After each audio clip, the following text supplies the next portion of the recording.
A graça e a paz do Senhor seja com todos. Igreja Cristã Evangélica Vida, mais uma aula da nossa escola bíblica, promovida pelo Ministério de Ensino. Nós estamos agora na nossa aula de número 4. Só um minutinho. Pronto. Estamos falando sobre morte e o estado intermediário. E hoje nós vamos dar continuidade no tema, falando sobre para onde vai a alma dos cristãos após a morte.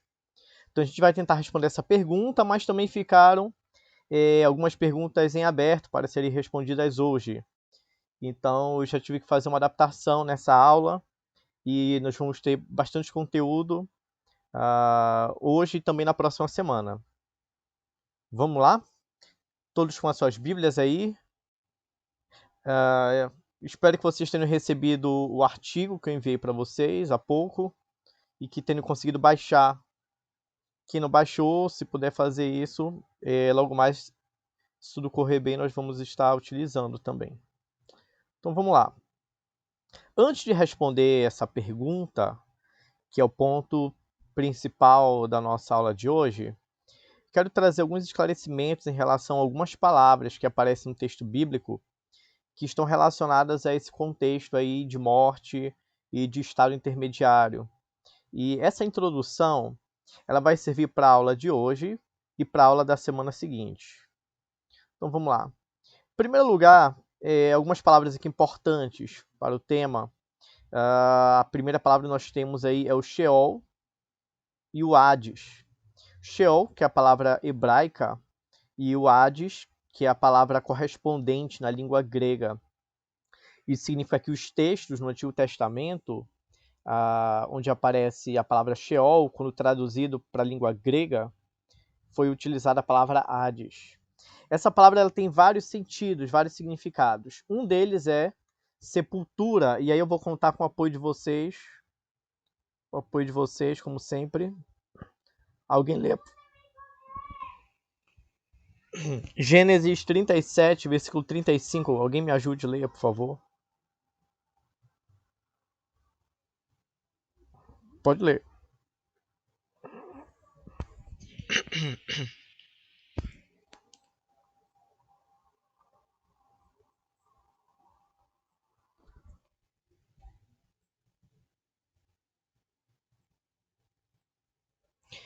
Então, esse descerei à sepultura, que é traduzido ou sepultura ou túmulo, como a nossa irmã leu na outra tradução, significa essa palavra Sheol, na verdade. Então, um dos significados que pode ser atribuído é sepultura, apontando para onde a pessoa vai após a sua morte. Um outro significado também pode ser traduzido como morte, ou mundo dos mortos, ou simplesmente o estado dos mortos, o estado das pessoas após a sua morte.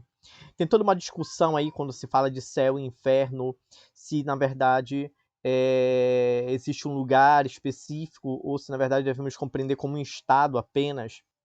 Certo é, irmãos, que a vida espiritual e essa dimensão espiritual como um todo é algo que nós não compreendemos muito bem. Então, não há como fazer afirmações de maneira muito precisa. Então, são possíveis essas duas interpretações e há muito debate sobre isso. Mas, no momento, vamos focar no significado das palavras. Essas palavras vão aparecer constantemente nos textos e alguns que nós vamos estar estudando aqui hoje. Então, vamos lá. Atos 2, 27 e Atos 2, 31. Alguém leia, por favor. Essa é a pregação de Pedro no Pentecostes, logo depois da descida do Espírito Santo.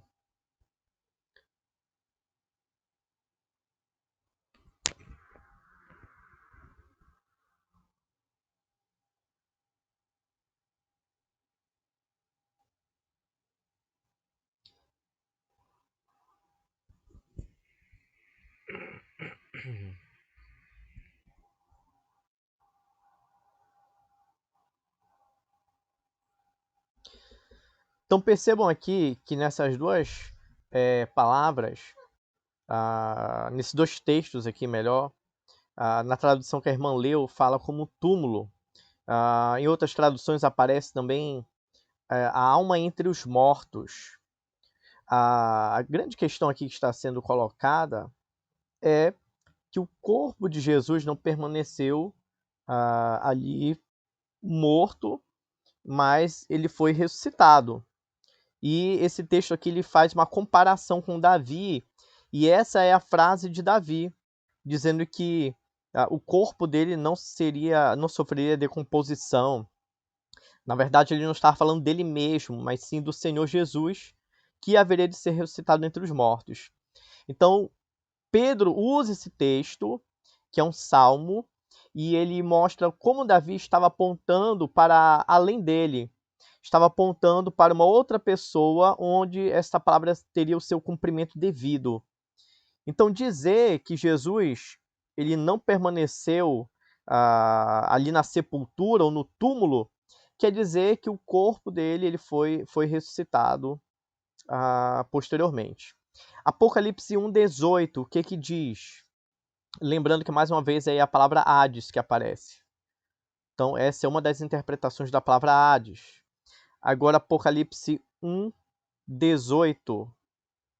Eu vou ler aqui para os irmãos, diz o seguinte: sou aquele que vive, estive morto, mas agora vivo para todo sempre. E tenho as chaves da morte e do mundo dos mortos.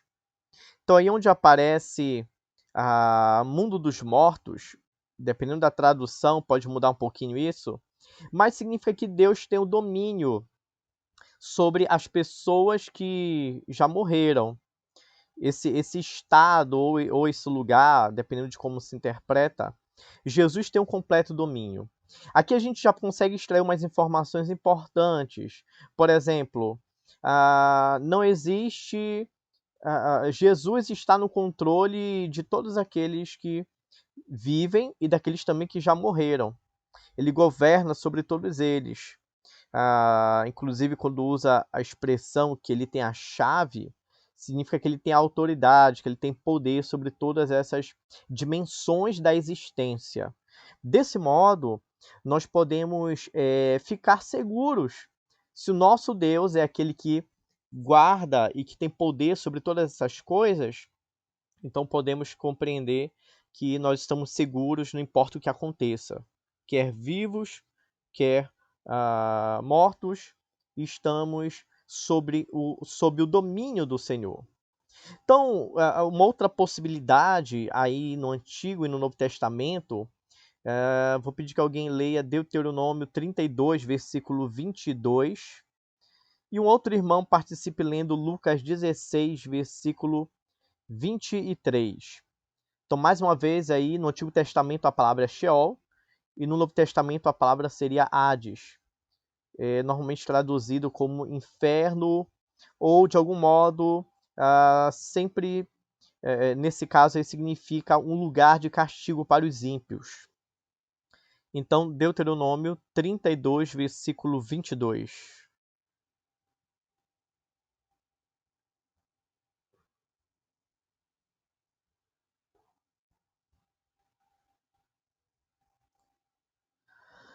Olha aí, bem legal a tradução aí lida pelo irmão Charles, que ele mantém a versão em hebraico, Sheol, mas em outras traduções pode aparecer nas profundezas da sepultura. Então, e ele dá aqui algumas características. Devora a terra e todas as suas colheitas, incendeia os alicerces dos montes, ou seja, e no começo ele diz, arde como fogo e queima até as profundezas, ou seja, dá a entender que é um lugar de tormento que aparece já de uma forma já não tão esclarecedora, mas já aparecendo uma referência no Antigo Testamento. Agora, alguém lê, por favor, Lucas 16, 23.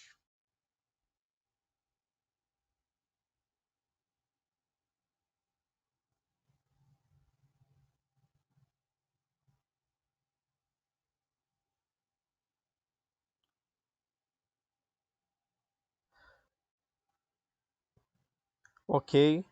Então, mais uma vez aí, temos em Lucas 16, 23, falando sobre um lugar de tormento. Então, esse lugar dos mortos, ou esse mundo dos mortos aí, é caracterizado ainda no versículo 23 como um lugar de tormento, para onde foi o rico, aquele homem rico. Esse é um texto bem importante dentro dessa discussão. Possivelmente vamos trabalhar na próxima semana, acredito que não vai ser possível trabalhar hoje, mas é um texto muito importante. Então, temos aí 3 significados possíveis aí, pelo menos. Sepultura, ou lugar para onde o corpo vai. Pode significar a morte em si, ou o mundo dos mortos, ou o estado daquele que morreu. Ou pode significar inferno, como aqui é traduzido, um lugar de castigo para os ímpios. Segunda de Pedro, capítulo 2, e versículo 9, diz o seguinte: Vemos, portanto, que o Senhor sabe livrar os piedosos da provação e manter em castigo os ímpios para o dia do juízo. Por que é importante esse texto? Ele foi colocado aqui. Aqui há claramente uma distinção entre esse lugar onde os ímpios estão sendo atormentados, castigados, porém, existe um outro momento em que eles serão julgados de modo permanente. Então, parece, o texto dá a entender que os ímpios estão aguardando, já de algum modo sendo ali punidos, porém haverá um momento posterior em que o juízo final será estabelecido e então o destino eterno deles será agora direcionado. Vamos dizer que eles já estão condenados, mas a sentença será executada em definitivo posteriormente. Então, isso aqui é importante e isso nos leva a compreender que esse lugar de castigo para os ímpios, traduzido pela palavra Hades no Novo Testamento, ainda não é o lugar ou o estado final dos ímpios. Precisamos de uma outra palavra para compreender melhor. E essa palavra é justamente Gehenna, que traduz-se como inferno também. Então, você observa aí. Nós temos essas 2 palavras, daqui a pouco vou apresentar uma outra palavra também relacionada, que são traduzidas aí, está relacionado à questão do inferno. Porém, são condições, são momentos diferentes dentro do plano traçado por Deus. Se a gente observa apenas no português, nós não vamos conseguir capturar esse sentido, se não tivermos muito cuidado. Então, o termo no grego nos ajuda a ter uma compreensão um pouco melhor. Então, esse termo, Gehenna, significa o lugar da punição futura. Designava originalmente o Vale de Hinnom, ao sul de Jerusalém, onde o lixo e os animais mortos da cidade eram jogados e queimados. Então, isso é um símbolo utilizado para descrever o tormento futuro daqueles que seriam lançados após o juízo. Então, temos aí Lucas 12, versículo 5. Lucas 12, versículo 5, eu vou ler aqui, diz o seguinte: Mas eu lhes direi a quem devem temer. Temam a Deus, que tem o poder de matar e lançar no inferno. Sim, a esse vocês devem temer. Então a palavra ali estava comparando e eles estavam... Aqui há um encorajamento para que os homens não venham temer outros homens que só podem atingir o corpo e depois disso não podem fazer mais nada. A parte imaterial não pode ser ameaçada pelos homens. Mas por outro lado, Deus, ele pode tocar e ele tem poder tanto sobre a parte material, o corpo, como também sobre a parte imaterial. E ele tem poder para lançar aqui no inferno. E esse inferno que aparece aqui não é Hades, e sim Gehenna. Ou seja, ele tem o poder para lançar a alma no juízo final, a condenação final, ou também chamada de segunda morte, que é a morte eterna. Então nós temos esse outro texto, um outro esclarecimento. Esse termo aparece algumas vezes, e tem um terceiro termo ainda, que é o tártaro, outro termo grego, que significa, algumas vezes traduzido como lugar mais profundo, no inferno. Esse é o sentido. Seria possivelmente um lugar mais profundo no inferno, ou um lugar, ou uma região, ou onde os anjos caídos, no caso, eles estão aprisionados. Isso fica indicado lá na 2 de Pedro, capítulo 2, versículo 4, como vocês podem ver aí na tela. Pois Deus não poupou os anjos que pecaram, mas os lançou no inferno, e aí é Tártaro, prendendo-os em abismos tenebrosos, a fim de serem reservados para o juízo. Então, alguns anjos caídos ali, esse texto fala que eles estão aprisionados nesse lugar, e estão nessa condição diferenciada. Então, nós temos 3 palavras: Hades, Guiena e Tártaro, e temos Sheol lá no Antigo Testamento, do termo hebraico. Vamos falar agora para onde vai a alma dos cristãos após a morte. Deixa eu só verificar quem foi que chegou. Irmã Rebeca, Irmã Suelen, sejam bem-vindas. Então vamos lá. Para onde vai a alma dos cristãos após a morte? Eu selecionei 3 textos aqui que eu entendo que são principais para a gente conseguir definir essa questão.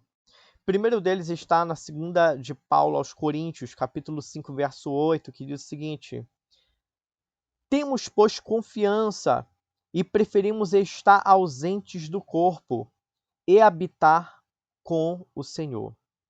Então, para Paulo, morrer, estar ausente do corpo, é ir habitar com o Senhor, é ir morar com o Senhor. Então, temos aí uma primeira indicação. Um segundo texto que nos ajuda está em Filipenses 1, do 23 até o 24. Estou pressionado dos 2 lados. Desejo partir e estar com Cristo, o que é muito melhor. Contudo, é mais necessário por causa de vocês que eu permaneça no corpo. Então, para Paulo, não estar no corpo, ou seja, morrer, essa partida significa ir para estar com Cristo, com o Senhor Jesus, o que é incomparavelmente melhor, ou aqui na tradução, muito melhor. É interessante que, enquanto a morte para o cristão é incomparavelmente melhor, para o ímpio, nós vamos ver posteriormente que morrer é incomparavelmente pior. E aí a gente vai ficar pensando naquele ditado: o inferno é aqui mesmo, aqui se faz, aqui se paga. É bem verdade que há uma justiça, o qual Deus retribui aquilo que nós fazemos de bom e de ruim. Gálatas 5 aponta para isso: aquele que o homem semear, isso também ele vai colher. Mas, por outro lado, existe uma punição ainda pior, reservada no dia do juízo. Nós vamos tratar isso mais adiante. Lucas 23, 43 diz: Jesus lhe respondeu, ali para o malfeitor que estava na cruz: eu lhe garanto, hoje você estará comigo no paraíso. Então, para os cristãos, morrer significa habitar com o Senhor, ir habitar com o Senhor, significa estar com Cristo, significa estar com Cristo no paraíso, nesse lugar de descanso, ou como vimos já na aula anterior, chamado também de bem-aventurança. Então, se esses textos apontam para essa direção, como servos de Deus, nós devemos ficar com o coração seguros, crendo que se o Senhor nos chamar para estar com Ele, nós podemos ficar tranquilos, porque certamente Ele vai estar conosco. Então, passar para a morte, morrer significa para o cristão estar com Cristo, significa estar com o Senhor, estar na presença de Deus, não ficaremos abandonados. Então, somente esses textos já apontam indiretamente para várias outras questões.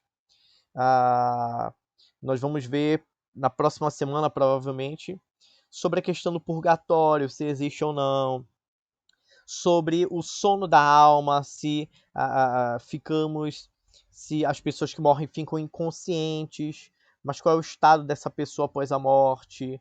Tudo isso nós vamos trabalhar na medida das limitações dos textos, de modo que nós devemos compreender que Jesus Cristo revelou aquilo que é necessário à nossa fé, não é uma resposta de todas as perguntas possíveis que nós podemos fazer. Aliás, acredito que não poderia ser dito tanto, porque a nossa forma de existência aqui, material, certamente é limitada e muito diferente da forma de existência enquanto espírito ou enquanto glorificados.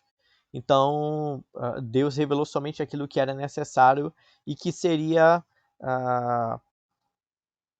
compreensível na nossa mente, dentro das nossas experiências, agora, nesse momento. Então, seguindo aqui, retomando algumas questões que trabalhamos na semana anterior, temos alguns textos bastante discutidos e polêmicos sobre essa questão. Jesus desceu ao inferno. Perceba, em primeiro lugar, que não falamos ainda sobre o destino dos ímpios ou dos não cristãos. Mas somente aí, sobre o destino dos cristãos, já temos uma indicação de que estarão com o Senhor. Então, dá a entender que aquilo que é feito em vida, aquilo que está acontecendo aqui agora, é o que vai definir o destino eterno dos salvos. Não parece haver uma segunda oportunidade para aqueles que não morreram com Cristo. Há uma discussão em relação a isso a partir do momento em que alguns acreditam que Jesus desceu ao inferno. Então, vamos observar alguns textos. Não sei se os irmãos conseguiram, tiveram a curiosidade de pesquisar os textos que eu falei, mas a partir desse momento vamos tratar agora um a um, cada um dos textos que eu citei no final da aula anterior. Então vamos lá. Romanos 10, versículo 6 e 7. Alguém leia, por favor?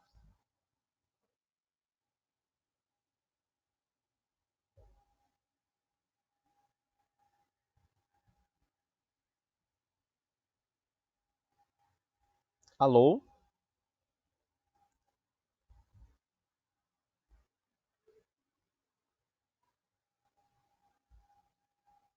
Isso, tá na tela.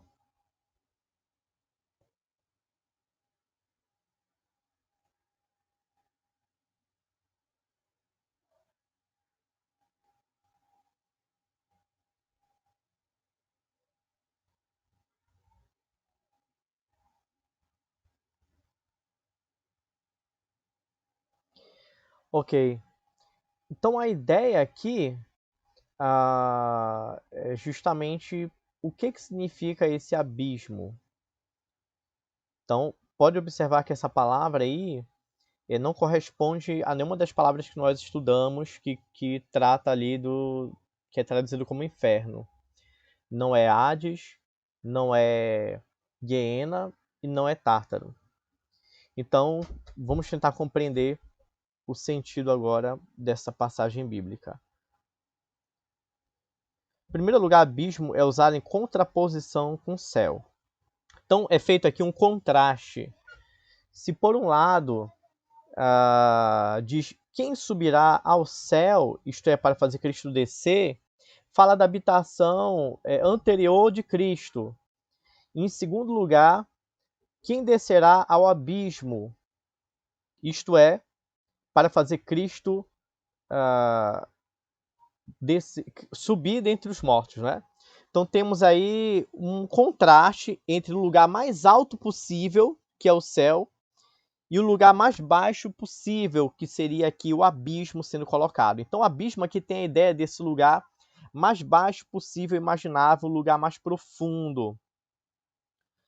Então, Paulo pede que os cristãos aqui não façam tais perguntas, porque Cristo, na verdade, está conosco. Então, a ideia de usar abismo aqui é, na verdade, fazer simplesmente um contraste entre o lugar mais alto e o lugar mais baixo possível. Então, nós temos aí quem descerá ao abismo e quem subirá ao céu. Então, a ideia aqui de abismo é algo material mesmo, de um lugar profundo na terra, e não tem a ver com aquelas palavras traduzidas ali como inferno. Então, a tradução mais adequada seria essa. E outra coisa, para fazer Cristo subir dentre os mortos. Lembrem que aqui pode haver também uma relação com a questão da sepultura, do corpo que é sepultado e que vai e é colocado debaixo da terra. Pode também ter esse sentido aqui, tá? Mas de nenhum modo significa falar que Jesus foi ao inferno, ok? Então aqui o termo é abismo. O outro texto, Efésios 4, 8 até o versículo 10. Alguém leia, por favor.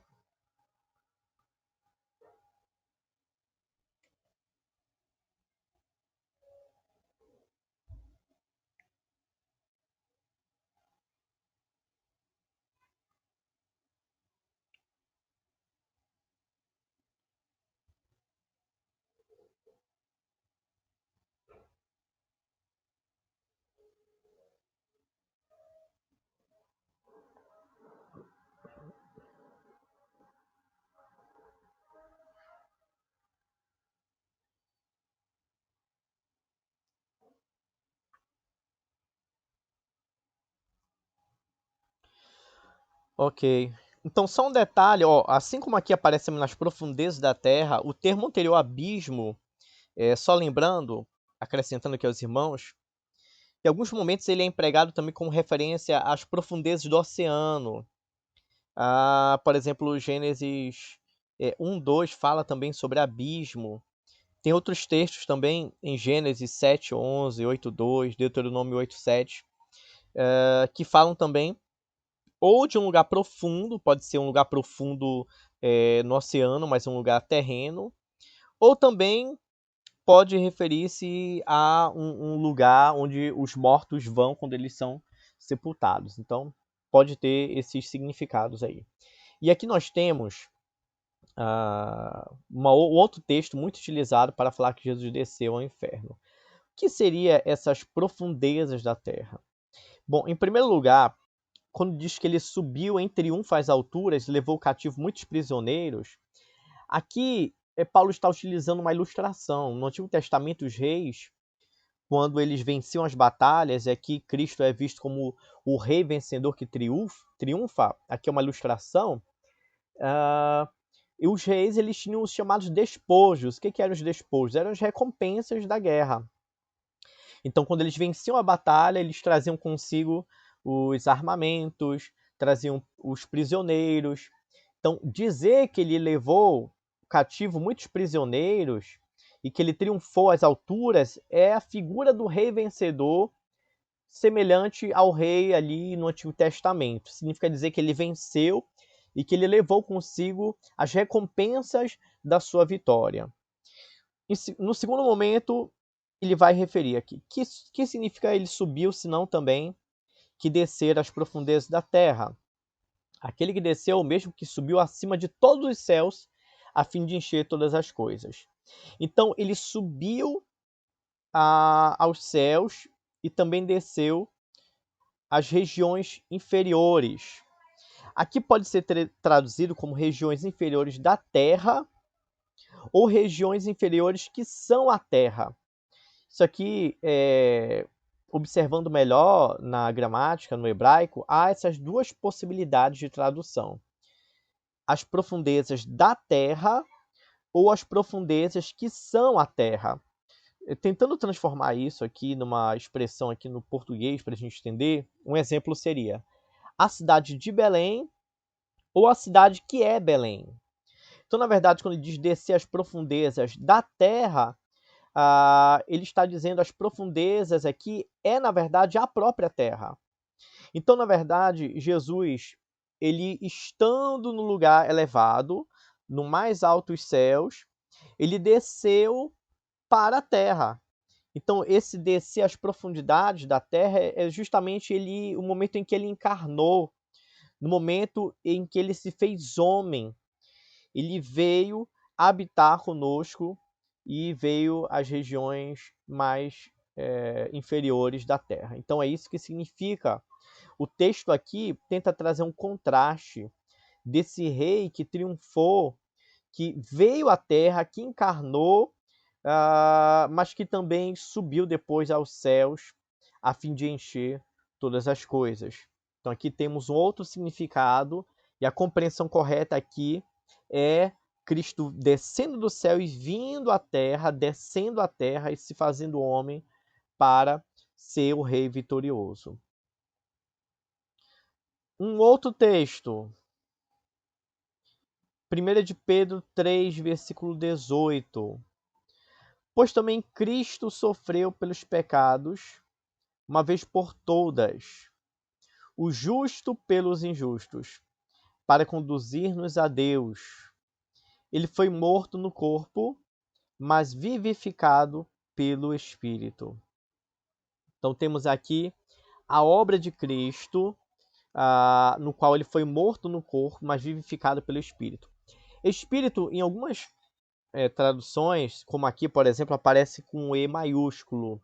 Mas no termo grego, a palavra é a mesma, que é utilizado tanto para o Espírito de Deus, quando não tem um qualificativo posterior, aparece apenas Espírito, pode ser aplicado tanto ao Espírito de Deus, quanto ao Espírito dos homens, ou à parte material. Então, nesse caso, o tradutor entendeu que significa que Jesus foi vivificado, ou seja, ressuscitado pelo Espírito Santo. Mas também podemos compreender, de acordo com o artigo que eu enviei para vocês, esse vivificado pelo Espírito, ou vivificado em Espírito, significa o estado de Cristo antes da sua encarnação, ou seu estado em Espírito. Então, vivificado em Espírito pode também significar essa condição de vida de Cristo, de modo em que ele não está preso às condições materiais, mas seria um estado superior de Cristo. Então, ele foi morto no corpo, mas vivificado pelo Espírito. Então, pode significar que ele foi ressuscitado, ou pode significar a vida de Cristo na sua condição pré-encarnação, ou então após ressuscitado também, essa condição que não está limitada como a condição humana material. No qual, ou seja, mais uma vez, duas possibilidades de interpretação. No qual também foi e pregou os espíritos em prisão. Então, ou significa que Jesus ele foi e pregou por meio do Espírito Santo, ou melhor, o Espírito de Cristo, que o contexto de Pedro fala melhor dessa forma. O Espírito de Cristo foi e pregou aos espíritos em prisão. Então, quem pregou? O Espírito de Cristo, que foi e pregou. Ok, então até aí tudo bem. A outra interpretação, outra via também é possível. Que Cristo, nessa forma não encarnada, ele pregou aos espíritos em prisão. Então pode significar Cristo, o Espírito de Cristo, antes da sua encarnação, pregou. Ok. Aos espíritos em prisão. Então, quem são esses espíritos em prisão?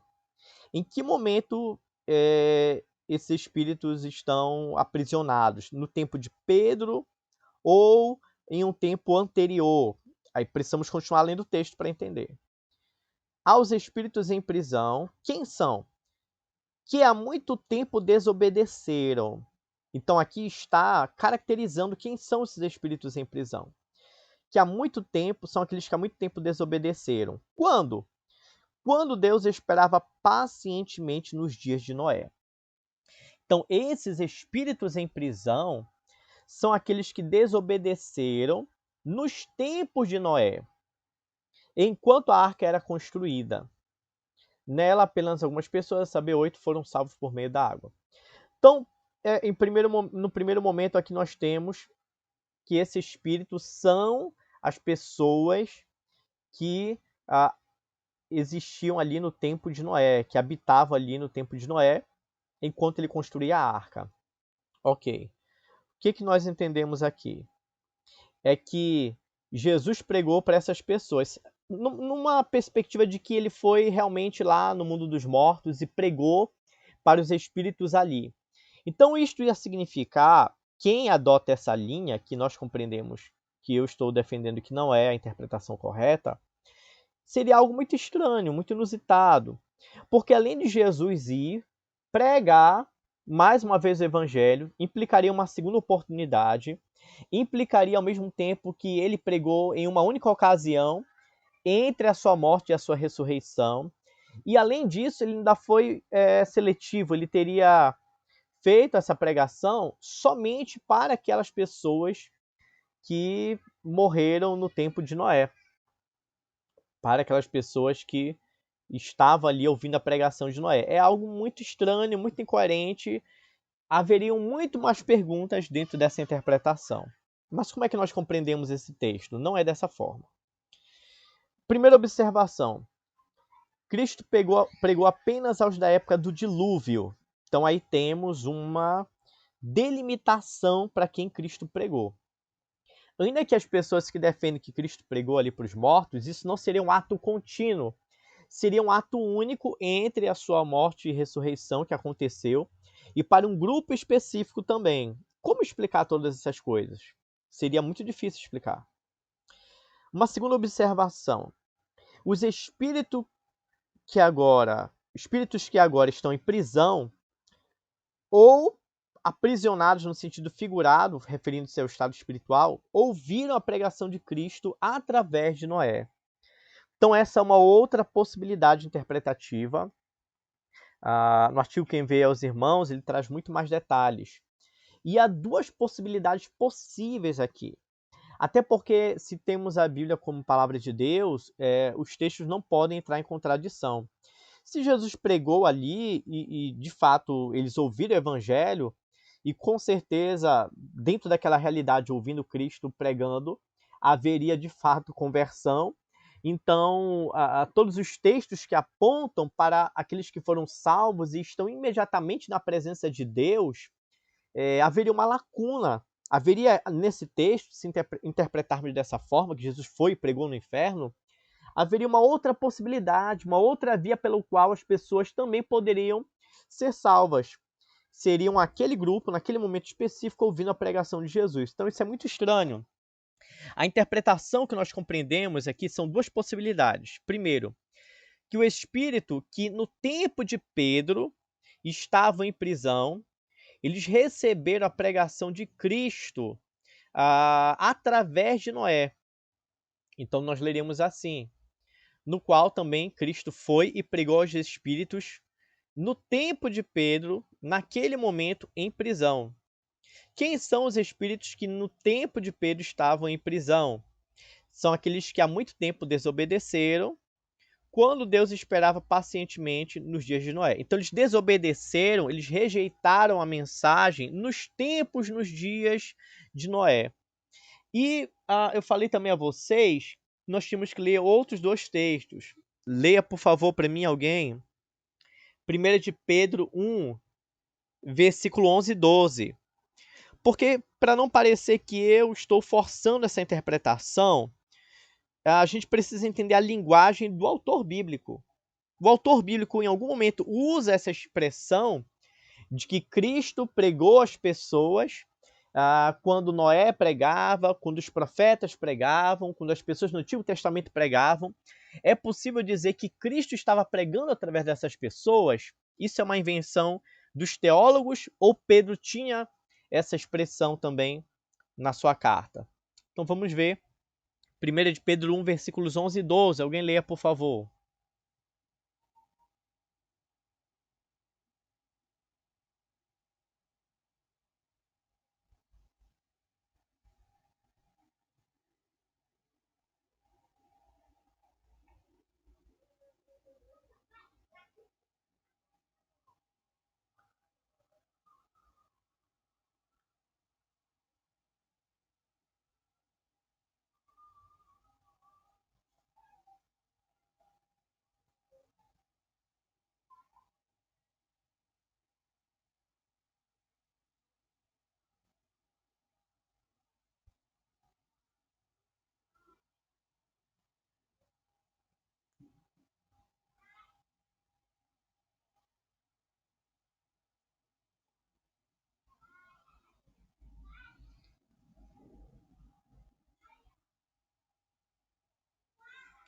Então, olha só, no versículo 11, principalmente, quando fala que o Espírito de Cristo, que neles estava, ao predizer o sofrimento de Cristo. Então, esse texto está falando daqueles que profetizaram, no verso 10 fala, quando profetizaram sobre a graça. Então, os profetas, enquanto pregavam, o Espírito de Cristo estava pregando através deles. Então, essa compreensão não é uma invenção, mas o próprio Pedro usa essa expressão do Espírito de Cristo pregando por meio dos profetas no Antigo Testamento. Um outro texto que nos ajuda a esclarecer. Segunda carta de Pedro, capítulo 2, versículo 5. Segunda carta de Pedro, capítulo 2, versículo 5. Aí vai fazer um link com Noé.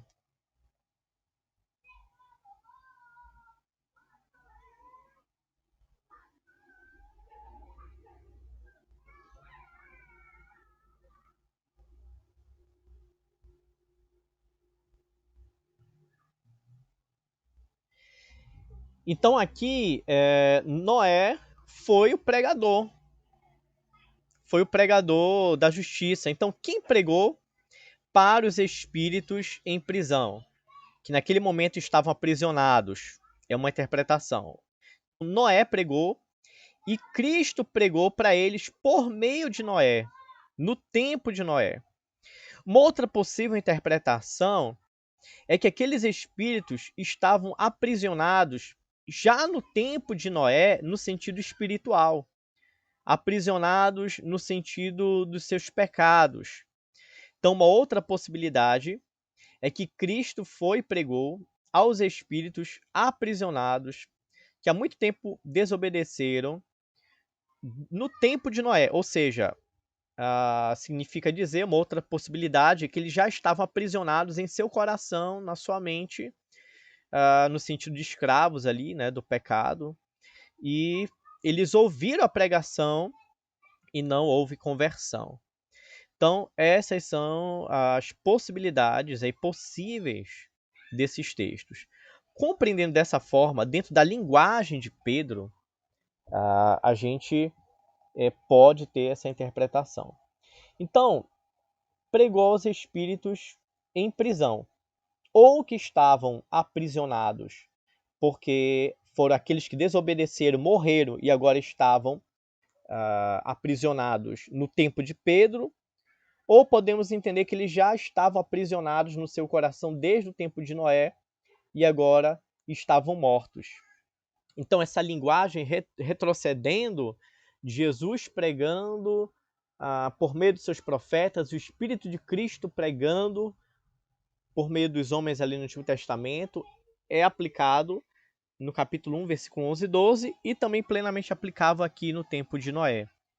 O artigo que eu enviei para vocês, do pastor Heber Campos, é bem detalhado, ele trabalha várias dessas possibilidades, e ele também estuda a expressão sobre descendo ao inferno do credo apostólico, em que houve várias discussões ao longo do tempo. A gente vai observar que num dado momento foi colocado, eles compreenderam e foi colocado a expressão desceu ao inferno como um resumo de crucificado, morto e sepultado. Substituíram essas três palavras pela expressão desceu ao inferno. Começou a haver confusão alguns séculos depois, quando a expressão desceu ao inferno foi acrescentada. Ela não substituiu crucificado, morto e sepultado, mas ela foi acrescentada e desceu ao inferno. Aí começou a haver uma confusão nessa interpretação. Mas, posteriormente, isso foi explicado. No artigo mostra quais foram as explicações e em nenhum momento é apoiado que Jesus foi lá no Hades pregar o último sermão lá naquele momento. Então, vamos tentar conectar esse entendimento com alguns outros textos bíblicos. E eu vou selecionar 3 textos aqui e vou pedir aos irmãos aí que separem, nós vamos ler um por um.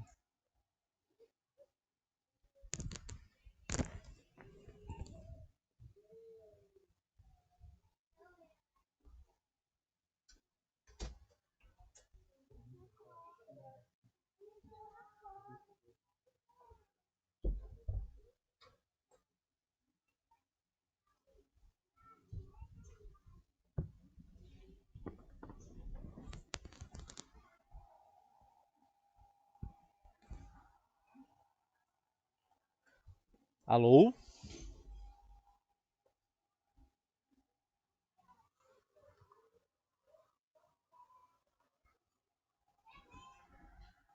Então vamos lá. Primeira pergunta: onde Jesus foi após a morte?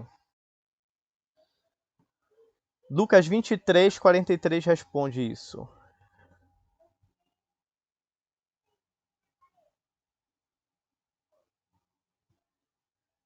Alguém. Algum dos irmãos pode ler, por favor. Isso.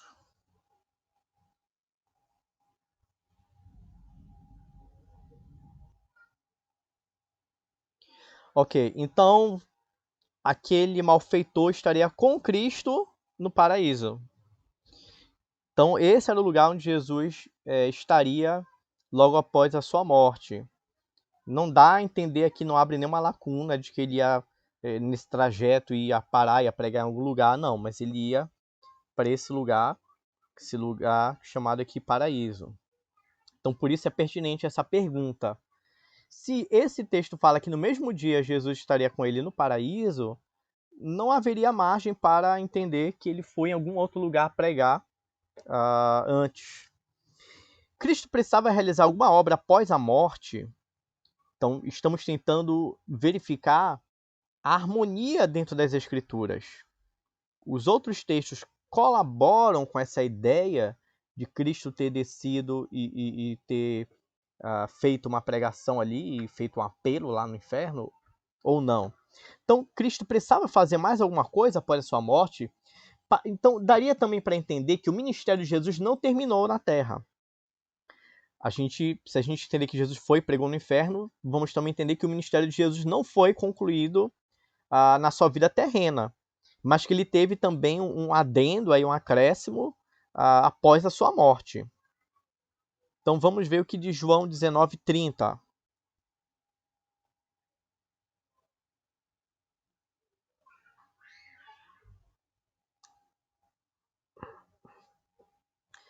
Então essa expressão está consumado dá a entender que toda a obra de Jesus redentora e também o seu ministério, a sua missão, estava agora completamente realizada. Consumado significa que não tinha mais nada para realizar depois. O ministério de Jesus teve o seu momento máximo de conclusão ali na cruz do Calvário, no seu sofrimento, na sua morte, depois de passar certo tempo pregando. Esse foi o desfecho do ministério de Jesus. Então, se houvesse ainda algo além, isso com certeza estaria muito mais explícito. Em outros textos haveria esse esclarecimento para a gente, e não há. Tudo aponta numa outra direção. Após a entrega do seu espírito, seu sofrimento e separação continuariam? Então vamos ver, conforme Atos 7:59, e ler também Lucas 23, 46. Então, vamos ler. Eu vou ler Atos 7, 59 e alguém separa aí Lucas 23, 46 para ler, por favor. Atos 7, 59 diz o seguinte: Enquanto atiravam as pedras, Estevão orou: Senhor Jesus, recebe o meu espírito. Então, Estevão, próximo ali, bem próximo da morte, enquanto ele estava sendo ali apedrejado, ele disse para Deus: Olha, Senhor Jesus, recebe o meu espírito. Parece que ali há uma entrega e parece que ele entendia muito bem que depois da sua morte ele estaria com o Senhor Jesus. A parte dele imaterial estaria diretamente agora com o Senhor Jesus. Então, o sofrimento, aquela dor daquele momento ali, das pedras que ele estava recebendo, teria agora o seu fim.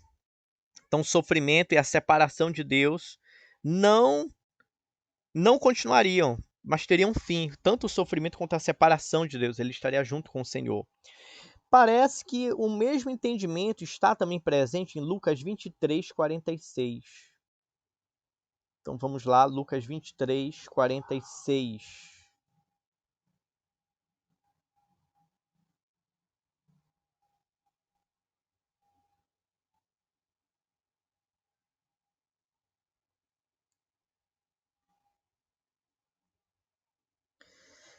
A mesma expressão, o mesmo modo de comunicar essa verdade, Jesus também utiliza, que é entregar o Espírito nas mãos de Deus.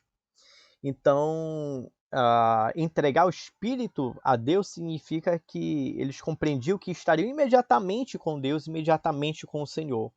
E se ele estaria imediatamente com o Senhor, não faz sentido que Jesus, antes disso, ou nessa caminhada, houve algum momento, não há margem para compreender que em algum momento Jesus foi até os ímpios que estavam mortos e pregou dando uma segunda oportunidade a eles.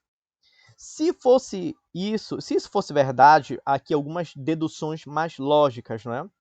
Então, observamos esses textos que não colaboram com esse sentido.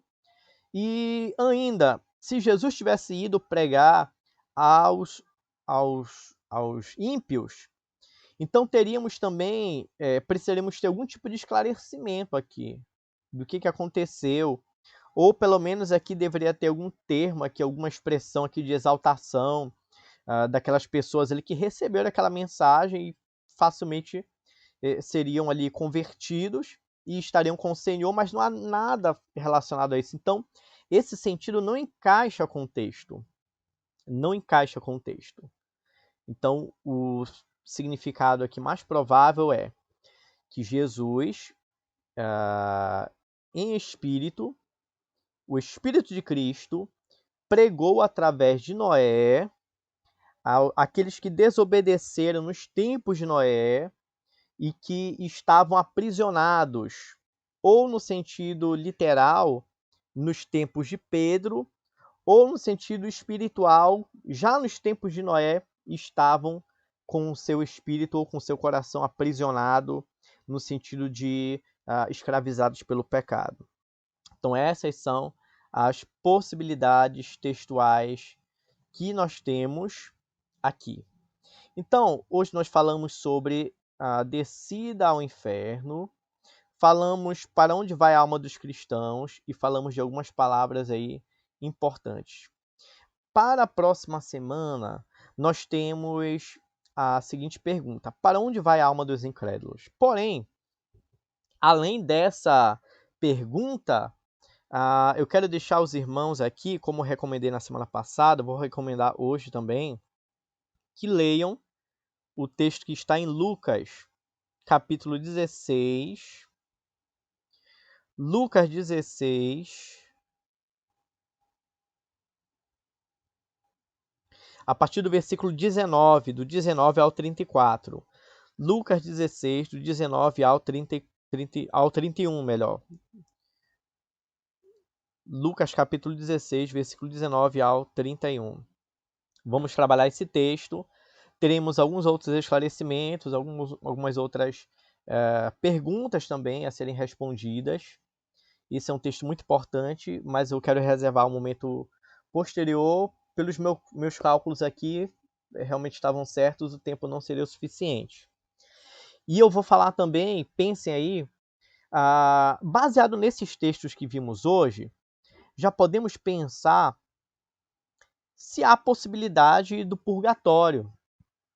Então, purgatório seria um lugar onde as pessoas não eram, vamos colocar assim, santas o suficiente, não estavam ali purificadas o suficiente para ir direto para a presença do Senhor, mas não eram tão ruins também para ir para o lugar de condenação. Então, eles ficaram no purgatório, purgando seus pecados, ou seja, os pecados estavam de algum modo ali sendo punidos e posteriormente eles estariam juntamente com os outros salvos. Há margem para isso nos textos e naquilo que nós já estudamos aqui hoje. Será que essa compreensão de estar diretamente e imediatamente com Cristo não é o suficiente para excluir essa possibilidade? Outra possibilidade, quando morremos, quando as pessoas morrem, há uma consciência, há uma lembrança do que aconteceu, do que passou ou não? Como nós podemos responder a isso? Então vamos responder essa questão do purgatório, essa questão da inconsciência, que é chamada de sono da alma. Quando a pessoa morre, alguns acreditam que a alma fica lá junto do corpo, inconsciente, aguardando a ressurreição. Então, estudando aqui o estado intermediário, nós compreendemos que não é bem assim. Vamos falar um pouco mais na próxima semana também. Ok. Caso os irmãos tenham dúvida em relação a essa descida ao inferno, que é realmente um texto bastante difícil, bastante polêmico. Quero recomendar aos irmãos que leia o artigo que eu indiquei. Inclusive, eu acredito que eu posso mostrar aqui. Ok. Está aparecendo aos irmãos o artigo?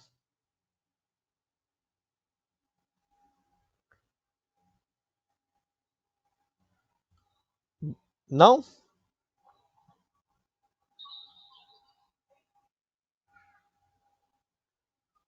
Então vamos lá, deixa eu tentar aqui. Deixa eu tentar colocar aqui na apresentação.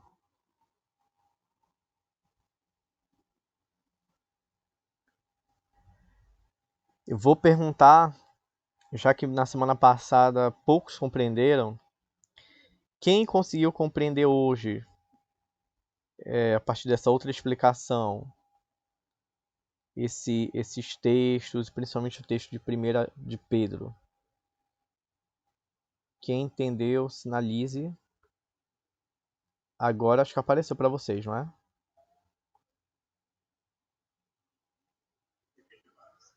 Tá legal. Então vamos lá. Deixa eu ver. Ok. Então, eu enviei aos irmãos. Todos receberam? Espero que sim. Caso alguém não tenha recebido, só enviar uma mensagem para mim pelo WhatsApp que eu envio para você. Então temos aqui a análise histórica da descida ao Hades, né? E essa expressão que aparece no Credo Apostólico, que foi acrescentada posteriormente, tem toda uma explicação aqui. Depois vai falar da análise dentro de algumas tradições na história, da tradição católica. Depois vai falar da tradição anglicana e até chegar ao período da Reforma. Descendo um pouquinho mais. Esse texto ele está disponível na internet. É um artigo que está na revista Fides Reformata, lá da Mackenzie. Então, temos também a visão da tradição luterana, a visão da tradição arminiana e a tradição reformada. Por fim, ele vai analisar o texto da primeira carta de Pedro. Vamos lá. Ok, 1 de Pedro 3, do 18 ao 20. Ele é muito didático. Ele vai colocar aqui ponto por ponto da interpretação. A quem se fez essa proclamação? Quem eram? Então ele vai colocar as possibilidades aqui de resposta. Aqui é o parecer dele dentro da tradição reformada. Qual é o sentido de carne e espírito vivificado? Então foi a explicação que eu dei aos irmãos, tem mais detalhado. O estado de limitação e fraqueza do Filho de Deus, o estado de não limitação e força do Filho de Deus. Então aqui é justamente onde eu falei aos irmãos que ele vai entender que esse estado de não limitação e força do Filho é justamente aquele momento que ele fala vivificado no Espírito. Então ele vai trazer toda essa explicação da palavra Espírito no versículo 18. Vivificado em Espírito vai mostrar que há similaridades em outros textos, os irmãos poderão ler com calma. Então significa uma forma de vida, um estado de poder não limitado que contrasta com o estado de fraqueza em que esteve na sua carne. Foi nesse tempo de não limitação que ele foi e pregou aos espíritos em prisão quando eles viviam no tempo de Noé. Qual o sentido de no qual, no versículo 19, para onde foi o Filho de Deus, quando ele pregou, o que ele pregou, quem são os espíritos aprisionados? Então temos aí todas essas explicações mais bem detalhadas aos irmãos, se os irmãos quiserem aprofundar. Pronto? Ok, meus irmãos. Deu para ajudar um pouquinho? Conseguimos avançar? Conseguimos compreender um pouco mais hoje? Aparecendo ali o irmão David, a irmã Gleice. Quem ainda ficou com dúvida e gostaria de um esclarecimento final na próxima aula desse texto da primeira carta de Pedro? Mas aí você vai primeiro me prometer que você vai ler só a parte final daquele artigo, que ele comenta o texto. E aí na próxima semana eu vou perguntar. Se ainda houver dúvida, a gente vai e comenta e explica de novo. Mas quem conseguiu compreender hoje sobre o destino dos salvos após a morte? Dá um sinal aí, fala alguma coisa. Mão Charles tá oscilando, né? Tá subindo aí o dedinho aí. Mais ou menos. Os demais irmãos, quem compreendeu a parte de para onde vão os cristãos após a morte? Eu acho que é mais claro, né? Para habitar com o Senhor e para o paraíso. Já a segunda parte... Oi, diga lá, irmã Emanuele. Tá ok? Ótimo. Então temos mais um aí, irmão Charles. Vai contando aí comigo. Tivemos a Jo, tivemos o irmão Manuel na semana passada. Quem mais conseguiu compreender essa questão aí dos salvos? Eu acho que tá mais simples, né? É mais direto. Irmã Carmélia, irmã Gleice, a irmã Dani, irmão Josiel, irmã Suelen, irmã Rebeca. Quem mais? Irmão Fernando. Ótimo. Olha aí, irmão Charles, tá vendo? Tá aumentando aí.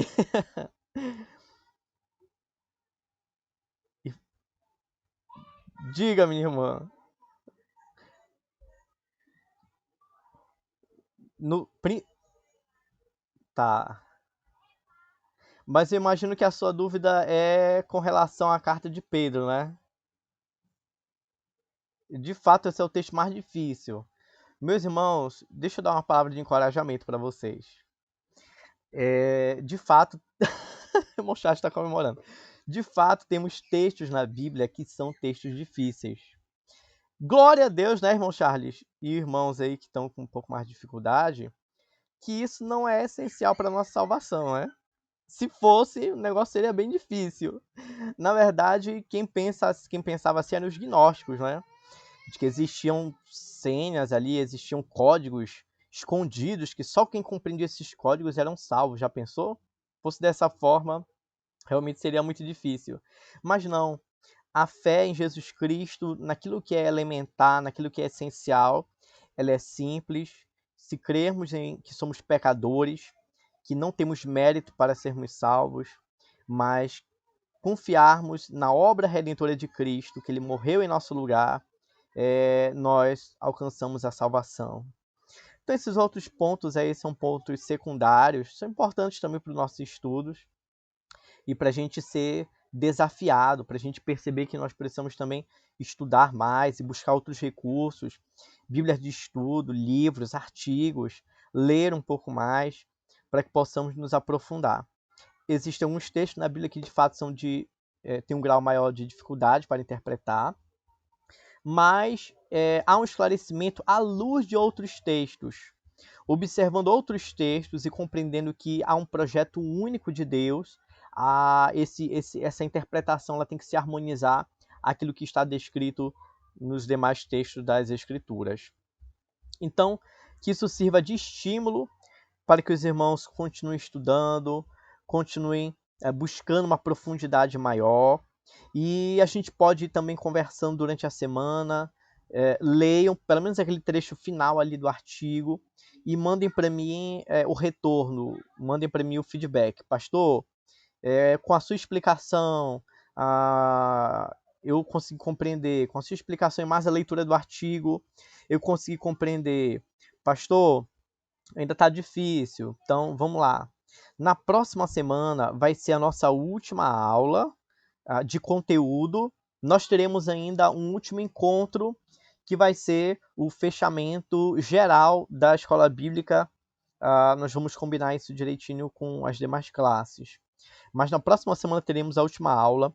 Vamos estudar também o texto de Lucas 16. Estudem também esse texto, pesquisem, tragam perguntas e nós vamos falar bastante sobre esse texto e sobre o destino dos ímpios.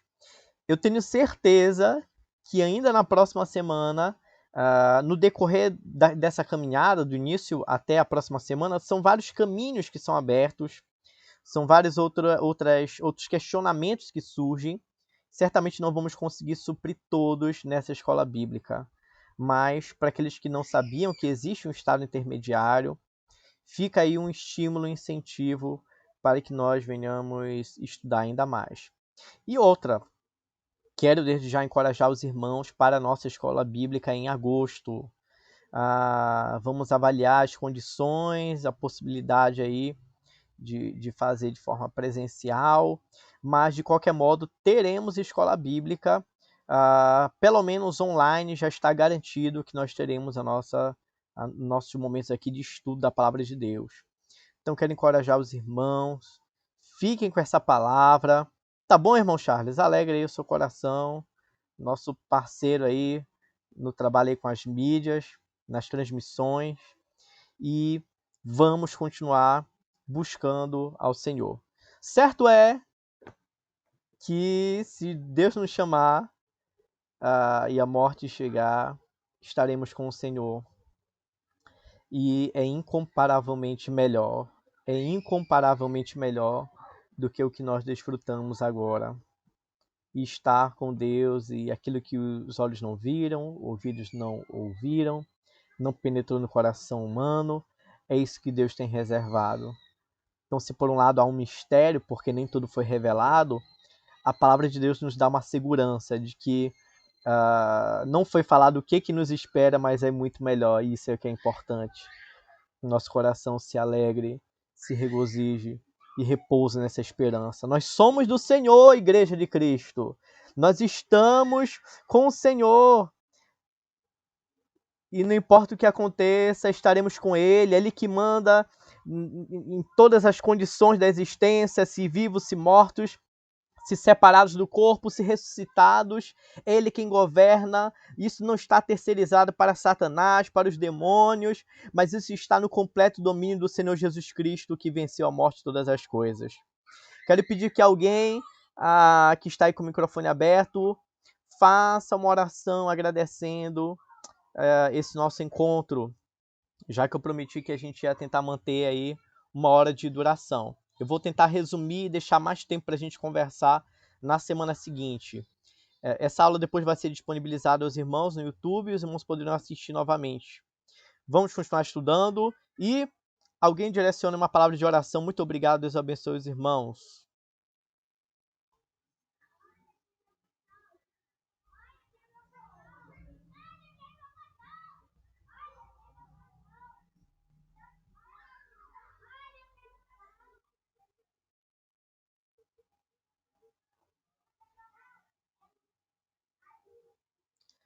Amém. E vamos dormir em paz, irmão Charles, porque Jesus está no controle da nossa vida. Glória a Deus. Deus abençoe, meus irmãos. Muito obrigado. E até a próxima semana. Estudem, não percam o próximo encontro.